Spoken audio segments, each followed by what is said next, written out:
রবিবার রাতে শাহজাহান ইসলামের বাড়িতে হামলা সংঘটিত হওয়ার পরে শাহজাহান ইসলামের বিরুদ্ধে পূর্ব থানায় মামলা দায়ের করে বিজেপি।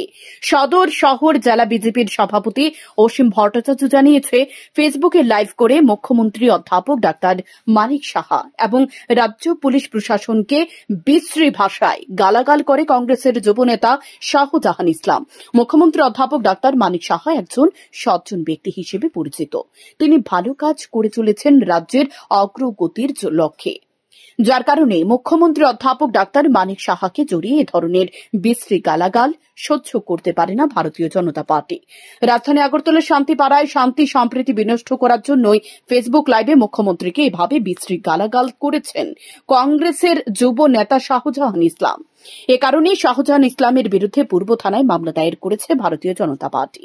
আপনারা জানেন, শান্তিপাড়া বসবাসকারী শাহজাহান ইসলাম নামে কংগ্রেসের এক নেতৃত্ব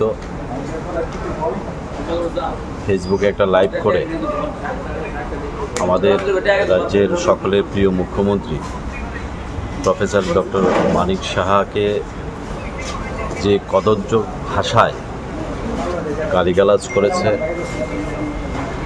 অশালীল ভাষায় গালিগালাজ করেছে, তার পাশাপাশি আরক্ষা দপ্তরের যারা কর্মীরা আছেন তাদেরকেও ভাষায় প্রকাশ করা যে ধরনের ল্যাঙ্গুয়েজ সে ইউজ করেছে, এবং আমাদের ভারতীয় জনতা পার্টি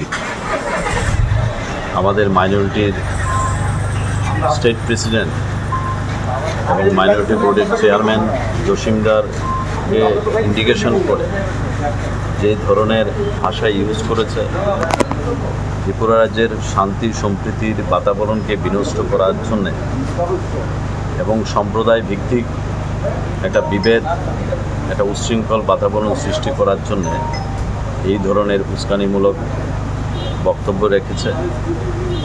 আমরা ভারতীয় জনতা পার্টি সাধারণ কার্যকর্তা হিসাবে আমাদের রাজ্যের যে শান্তির বাতাবরণ রয়েছে সেটাকে বিনষ্ট করার জন্য এই ধরনের মন্তব্যকে আমরা তীব্র ভাষায় নিন্দা জানাই। আজকে প্রশাসনের কাছে এসেছি, তাকে অতি সত্বর যেন গ্রেপ্তার করা হয় এবং যেই ভাষা ইউজ করেছে তার যেন সঠিক শাস্তি হয়, তার জন্য আমরা এসেছি। এদিকে রাজধানী আগরতলার শান্তিপাড়ায় রবিবার রাতে যে ঘটনাটি ঘটেছে তা রীতিমতো উদ্বেগজনক। মুখ্যমন্ত্রী অধ্যাপক ডাক্তার মানিক সাহার নির্বাচনী কেন্দ্রে এ ধরনের হামলা হুজ্জতের মধ্য দিয়ে আতঙ্কের পরিবেশ সৃষ্টি করা মোটেও ভালো চোখে গ্রহণ করেনি এলাকার শুভবুদ্ধি সম্পন্ন মানুষ। সে সময় কামানচুমুনি এলাকায় দোকানপাটও কিছু খোলা ছিল। শান্তিপাড়ায় সেই ঘটনার ঢেউ কামানচুমুনি এলাকায় আছড়ে পড়তে দোকানদারেরা তড়িঘড়ি তাঁদের ঝাঁপ বন্ধ করে দেয়। অভিযোগ করতে শুরু করেছে কানাই ওরফে দেবাশিস সাহার মতো কিছু নব্য মাফিয়ার কারণে মুখ্যমন্ত্রী অধ্যাপক ডাক্তার মানিক সাহার স্বচ্ছ ভাবমূর্তির উপরে পড়ছে প্রশ্নচিহ্নের ছাপ। শান্তন টিভি।